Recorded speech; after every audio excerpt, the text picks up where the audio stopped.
الحسنى فادعوه بها وذروا الذين يلحدون في أسمائه سيجزون ما كانوا يعملون.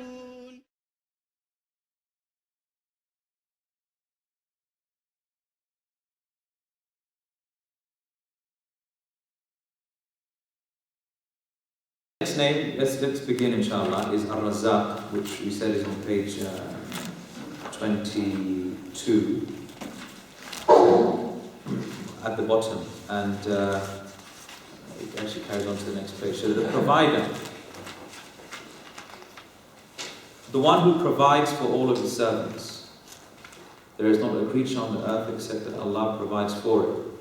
His providing for his servants is of two types. The general provision which extends to the righteous and to the sinner, the first and the last. This is a provision that is required by the bodies. The specific provision, this being granted to the hearts, nourishing them with knowledge and faith. Also, the lawful provision that has been appointed for the benefit of the religion. This being specific to the believers and apportioned in accordance to their different levels of what his wisdom and mercy dictates. And then he quotes, "Say, come, I will recite to you what your Lord has prohibited you from. So join not anything in worship with him, be good and dutiful to your parents, kill not your children because of poverty, we provide sustenance for you and for them, come not near shameful sins, whether openly or secretly, kill not anyone who Allah has forbidden except with a just cause, this He has commanded that you may understand." And then he says, so we provide, the point being here, we provide sustenance for you and them. So don't kill your children out of fear of poverty. We will provide for them and we provide for you. Now this is we'll come back to this verse. And then there's another verse here, I created man and jinn only that they may worship me. I seek not any provisions from them, nor do I ask that they feed me. Indeed, Allah is the provider, Ar-Razzaaq, the owner of power, the most strong. Now, the name Ar-Razzaaq, it's a name that occurs once in the Quran in the singular form. Ar-Razzaaq, in the singular form. But in terms of, in the plural form, it has been mentioned a number of times. Anta khayrul raziqeen. Raziqeen is a plural form. So you're the best of those who provide. And that's in the plural form has been mentioned 5 times. But as an action, it's mentioned so many times. Wallahu yarzuqu man yasha. وَمَن يَتَّقِ اللَّهَ يَجْعَلْ لَهُ مَخْرَجًا وَيَرْزُقْهُ مِنْ حَيْثُ لَا يَحْتَسِبُ. So there are a number of places where it's mentioned as a verb.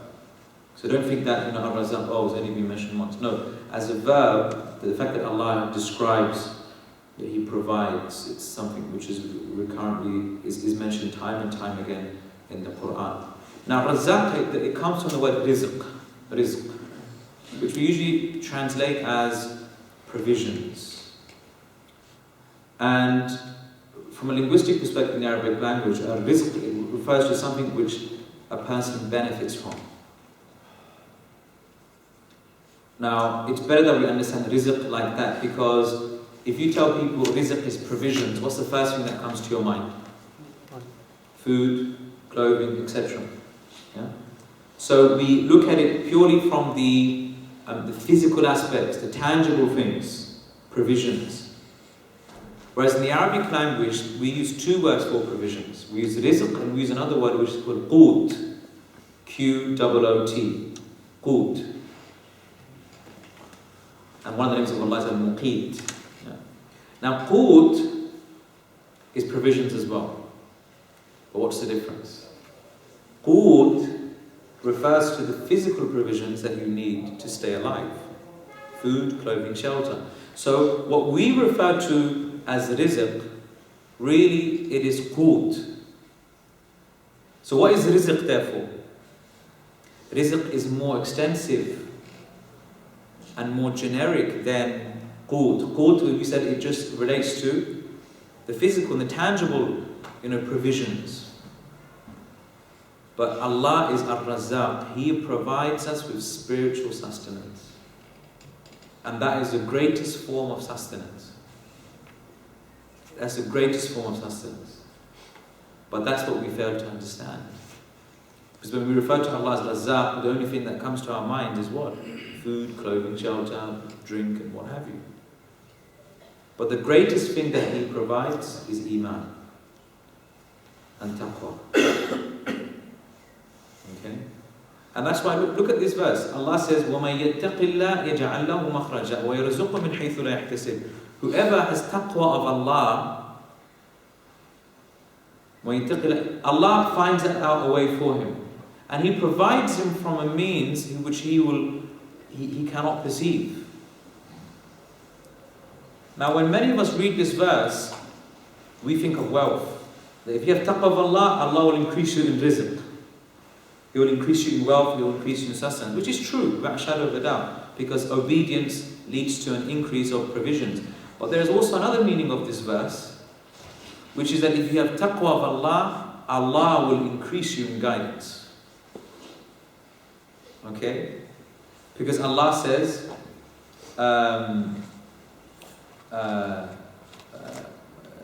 that Allah increases in guidance those who are guided. Allah increases in guidance those who are guided. So if you are guided, Allah increases you in that guidance. And that is the greatest form of provision. And that's why Shaykh Sa'di, when he explains Ar-Razzaaq, he says there are two types of provision. So the general, which is in essence what he's referring to qut. Okay, he's referring to the food and what have you. And the specific provision, which is the most important provision, is being granted to the hearts. Nourishing them with knowledge and faith. Nourishing them with knowledge and faith. Now, one of the du'as of Rasulullah sallallahu alaihi wasallam, one of the first things he used to say when one of his supplications in the morning, Allahumma inni as'aluka ilman nafi'an wa rizqan tayyiban wa amalan mutaqabbalan. That's one of the first du'as that he used to make during the day in the mornings. Oh Allah, grant me beneficial knowledge and a good form of rizq and actions which are to be accepted. Okay, so we spoke about the difference between rizq and qut.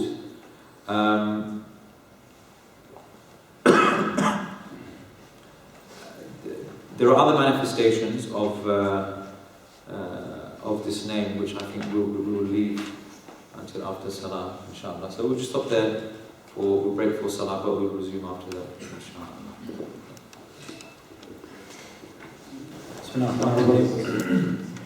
Alhamdulillah Rabbil Alameen, wa salatu wa salamu ala Sayyidina Muhammad wa ala alihi wa sahbihi ajma'in, amma ba'd. So continuing on with our discussion of Ar-Razzaq, those of you who have joined us today, we started before Dhuhr. There's some key features about Allah subhanahu wa ta'ala being Ar-Razzaq that we need to be aware of. One of them is that when Allah subhanahu wa ta'ala provides, it doesn't cause any difficulty upon Allah. He doesn't lose out on anything by providing us. Whereas human beings, when we provide and we give sustenance to other people, then it affects what we have at the end. We know the very famous hadith, which is a hadith Qudsi, which the hadith, Ya ibadi, O my servants, inni haramtu dhulma ala nafsi wa ja'altuhu bainakum muharraman fala tadhalamu. O my servants, very I have forbidden injustice upon myself, and so I've made it forbidden amongst yourselves, so do not treat yourselves unjustly.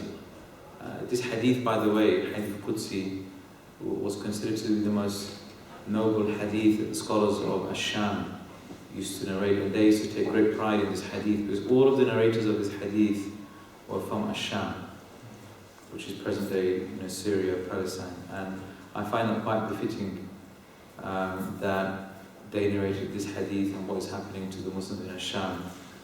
It's taking place. I mean, you need to read the whole hadith. It's quite a long hadith. It's in the 40 hadith of Imam Nawawi. I think it's hadith number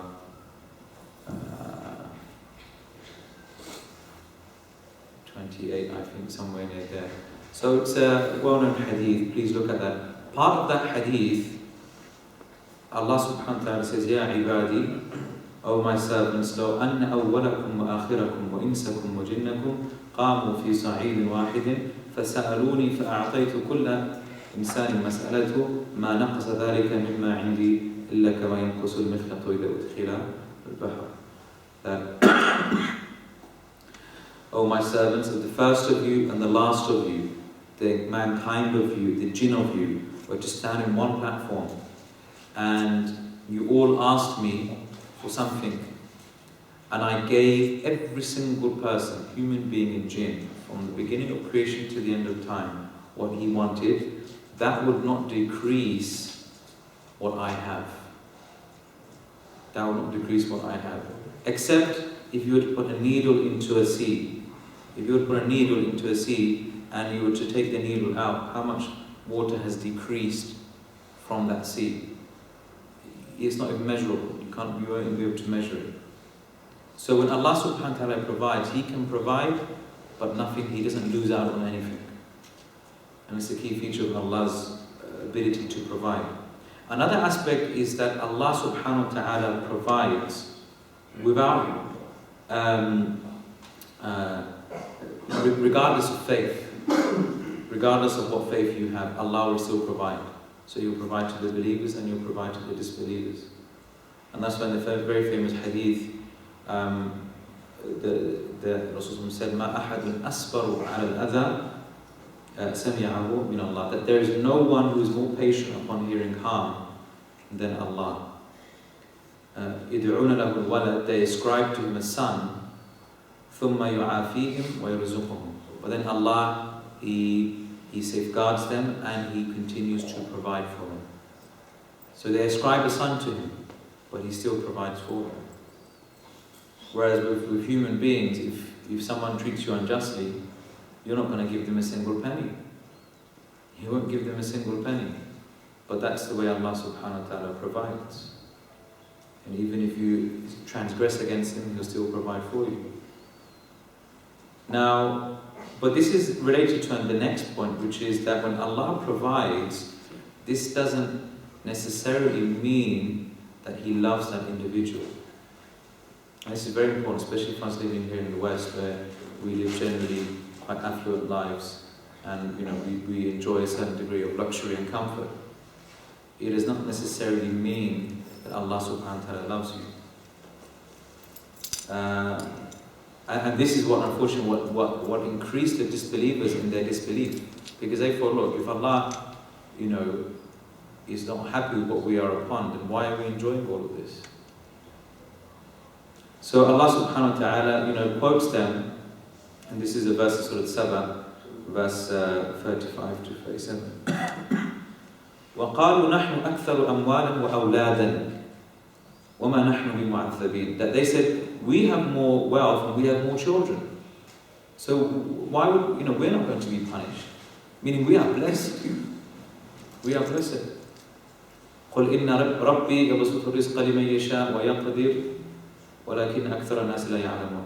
Say to them, though, that Allah, He gives His provisions to whoever He wishes, and He withholds from whoever He wishes. وَلَكِنَّ أَكْثَرَ النَّاسِ لَا يَعْلَمُونَ. But most people don't know that. Most people do not know. What don't they know? They don't know the wisdom, how Allah provides and why He provides to certain people. So you will have a certain amount of wealth. You don't know whether that wealth, it's really a blessing or a test. Can you guarantee that? The wealth, the comfort that you are experiencing in this dunya, can you say to yourself and be absolutely certain, this is a manifestation of Allah's love of me, He loves me for my ibadah, or is it a test? Allah is testing to see whether I'm grateful or not. We can't guarantee either, and that's why the believer is always in a state of worry and concern with regards to his wealth. Is this Allah testing the person and making him enjoy all of the worldly delights so that in the hereafter he might get hardly anything, if not nothing?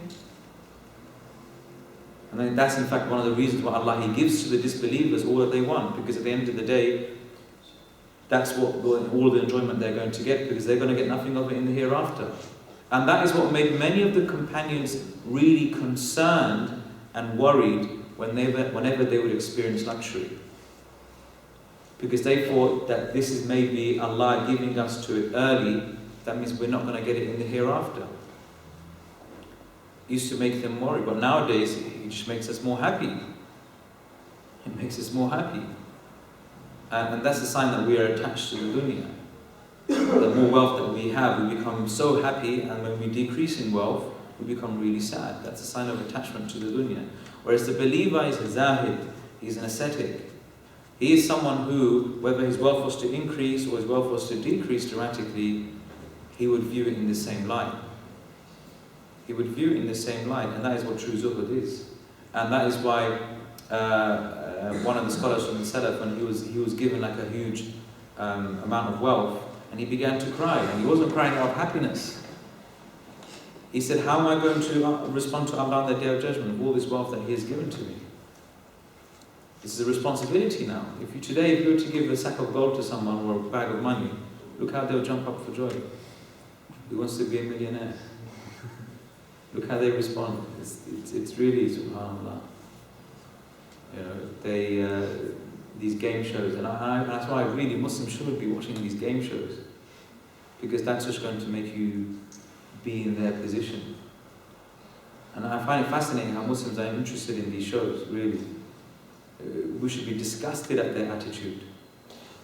We really should be disgusted at their attitude, how when they get some wealth, they jump up for joy, and subhanAllah.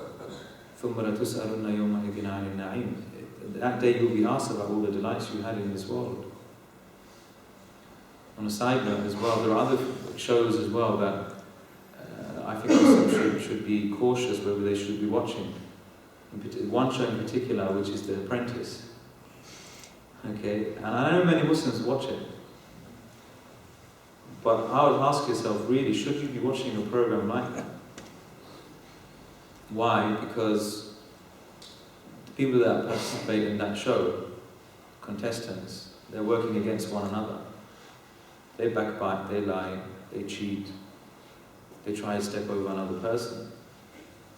But the type of characteristics you want to be learning and gaining. I mean, personally, when I see that show, I just can't stand it. Because I just see bad akhlaq. And when the believer sees bad akhlaq, he flees from it. He doesn't enjoy it. That's just equivalent to listening to gossip and enjoying it. And what's the ruling of listening to gossip and enjoying it? It's not good for the believer. Really, it's not. So, the believer, Rasul said, "Inna Allah yuhibbu ma'ali al-umur wa yakrahu safasatiha." Allah, He loves the noble affairs. He loves the noble affairs, and He dislikes those lowly affairs of people. Now, tell me one thing: watching The Apprentice, are you watching noble affairs, or are you watching lowly people just debase one another? Really? So, anyway, that's my personal view. I know many people disagree. Now, also, so this is an important point, that so when Allah provides, it's not a guarantee that Allah loves that person. Perhaps it could be the case that this is Allah subhanahu wa ta'ala testing that individual. Another verse as well, Surah Al-Mu'minun, verse 55. أَيَحْسَبُونَ أَنَّمَا نُمِدُّهُمْ بِهِ مِنْ مَالٍ وَبَنِينَ. Do they think that which we are giving to them of wealth and children, نُسَارِعْ لَهُمْ فِي الْخَيْرَاتِ, that we are increasing them in good? بَلْ لَا يَشْعُرُونَ. But no, they cannot perceive, they cannot feel what is really happening to them. And the problem with many of us Muslims is that when we look to the Western world, we become dazzled, and we see, oh, look at them, they have advanced so much in technology and organization, and Muslims, they aspire to come here and live in the West because of that, and they look down upon Muslims. They look down upon Muslims. They think, oh, these Muslims are so backward, we should be like them. Subhanallah. We don't realize that maybe Allah is giving all of this to them. He's giving them the ability to be well organized, the ability to be so well structured and organized and produce a lot of, financial goods and what have you. Allah has given them that ability as a form of punishment for them. This is what the Quranic concept is known as istidraj. Istidraj, which is gradual punishment. He gradually, سَنَسْتَدْرِجُهُمْ مِنْ حَيْثُ لَا يَعْلَمُونَ. Allah says, we will gradually take them step and step and step in a way that they will not even perceive. They won't even realize that this is Allah actually testing them and punishing them. Okay, the next point is that the taqwa of Allah, it's something which increases Allah's rizq. Taqwa of Allah subhanahu wa ta'ala is that which increases your provisions. And there are so many verses in the Quran that point to that point. For example, in Surah Al-Ma'idah, verse 66. وَلَوْ أَنَّهُمْ أَقَامُوا التَّوْرَاةَ وَالْإِنْجِيلَ وَمَا أُنزِلَ إِلَيْهِمْ مِنْ رَبِّهِمْ لَأَكَلُوا مِنْ فَوْقِهِمْ وَمِنْ تَحْتِ أَرْجُلِهِمْ. That if they had, and the people of the book, if they had established the Torah and the Gospels and what was revealed to them from their Lord, then they would have eaten from above them and from what is underneath their feet. Meaning Allah would have provided for them from all angles if they established the Torah and the Injil. Likewise in Surah Al-A'raf, verse 96, وَلَوْ أَنَّ أَهْلُ الْقُرَىٰ آمَنُوا وَاتَّقَوْا. That if only the people of the town, they had believed and had taqwa of Allah, لَفَتَحْنَا عَلَيْهِمْ بَرَكَاتٍ مِنَ السَّمَاءِ وَالْأَرْضِ. We would have opened up for them blessings from the heavens and from the earth. So taqwa of Allah plays a huge role in Allah providing for you. The opposite is also very true. That when you disobey Allah subhanahu wa ta'ala, Allah can take away your provisions and take away your blessings and decrease them. Allah subhanahu wa ta'ala says, ظَهَرَ الْفَسَادُ فِي الْبَرِّ وَالْبَحْرِ بِمَا كَسَبَتْ أَيْدِي النَّاسِ لِيُذِيقَهُمْ بَعْضَ الَّذِي عَمِلُوا لَعَلَّهُمْ يَرْجِعُونَ. In Surah Al-Rum, verse 41, that corruption appears on land and sea due to what the hands of men have earned. So they can taste some of what they did as a result, and so in order that perhaps they may return back to the truth. So corruption appears on land and sea, instability, poverty, all of these things occur as a result of what the hands of men have earned. We can't just simply point it to our rulers and say, oh, our rulers are just usurping all of our wealth and they're just keeping it amongst themselves. Okay? We can't just point to them, because as the ulama used to say, كَيْفَمَا تَكُونِ الْأُمَّةُ تَكُونِ الْوُلَاةُ. However the ummah is, that is how your rulers will be. Simple equation. This is a Quranic equation. However you are, that is how your rulers will be. And in fact, Rasulullah sallallahu alaihi wasallam, he said that when people go against their covenant with Allah, Allah will smite them with a punishment from their own selves. Allah will punish them through their own people when you go against the covenant of Allah.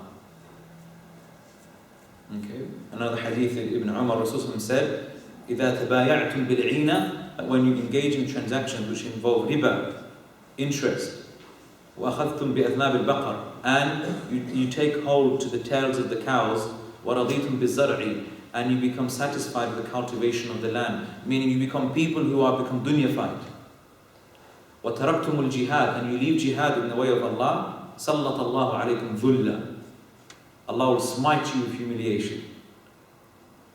And He will not remove this humiliation حَتَّى تَرْجِعُوا إِلَى دِينِكُمْ, until you return to your religion. Until you return to your religion.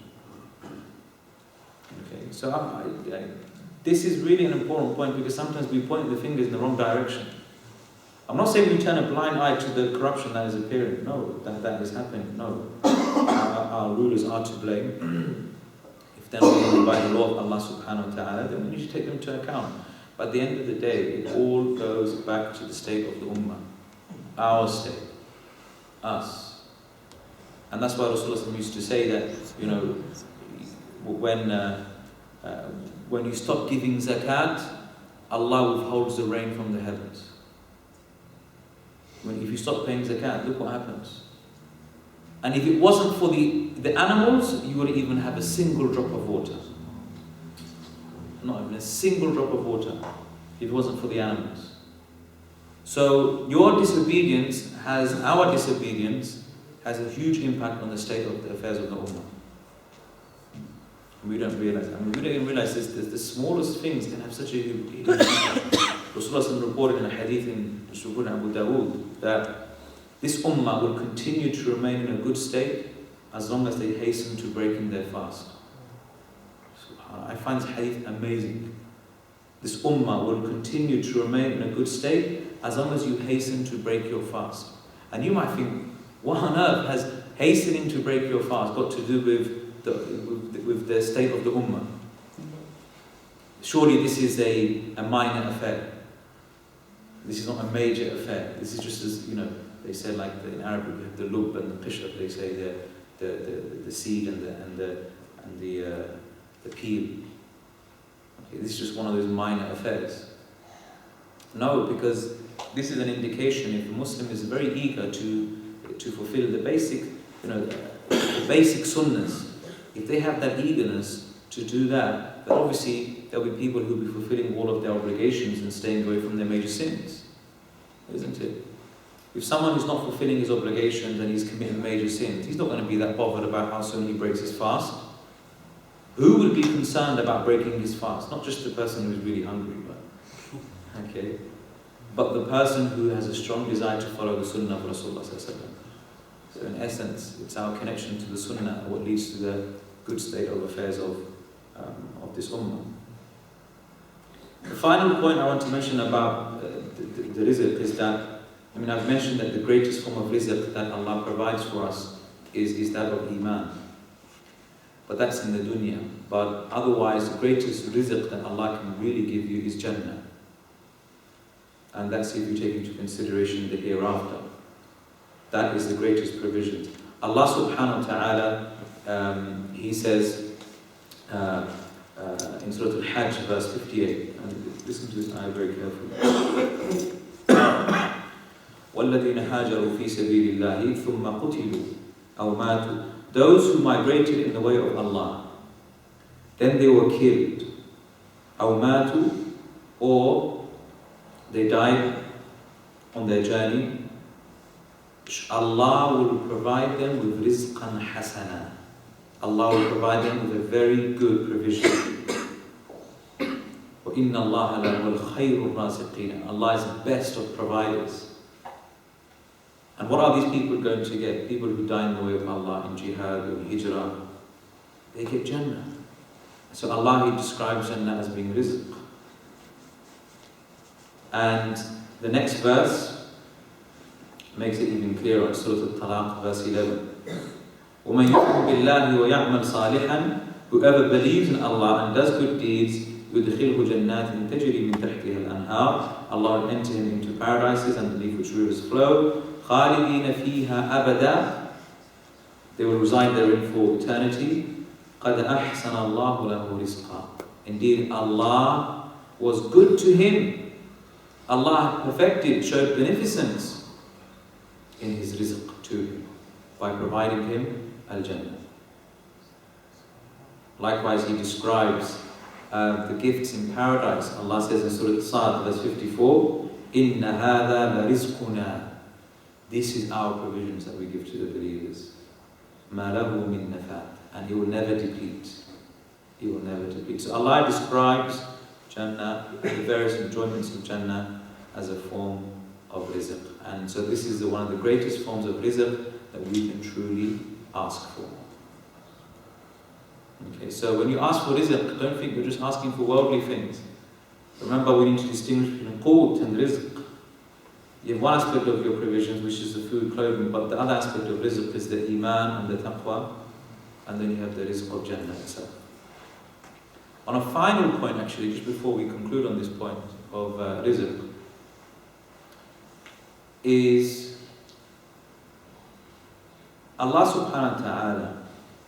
There are a couple of attributes that He has and some names that I feel Muslims, they have completely ignored or they have brushed aside. So one of them is the fact that Allah is Ar-Razzaaq and that He is Ash-Shafi, the cure of illnesses. So what ends up happening is that when we seek provisions, our hearts solely depend on those who physically give us money. And when we are ill, our hearts completely depend on the medication itself. Paracetamol, yeah. Anything goes wrong, get the paracetamol. You never think of Allah. Allah has given, He has made human beings and He has made medicines as a means by which He provides and a means by which He cures. And that is what should be in our hearts when we seek provisions. When you receive that pay package, don't think it's coming from that person. He's just a means. Allah is using him. So who should your heart really rely upon? Likewise, when you take medicine, and nearly most Muslims you'll find they suffer from this, their heart is relying on that medicine itself. They think that medicine is going to cure them. Allah is Ash-Shafi. Anta Shafi. Rasulullah used to say, Allah, you are the cure. You're the one who cures. You're the curer. But the medicine is just a means by which He cures. And the problem is, if we end up just depending on the medicine, this is a form of shirk. Really it is. It's a form of shirk. If you end up thinking the medicine is going to cure me, and you don't even think about Allah subhanahu wa ta'ala, you are ascribing something which belongs to Allah alone. You're ascribing the ability to cure, which only belongs to Allah. The ability to cure only belongs to Allah. It doesn't belong to anybody else. Okay, so be really, really careful of this point, because I feel as though many of us are, we have a deficient understanding and application of that.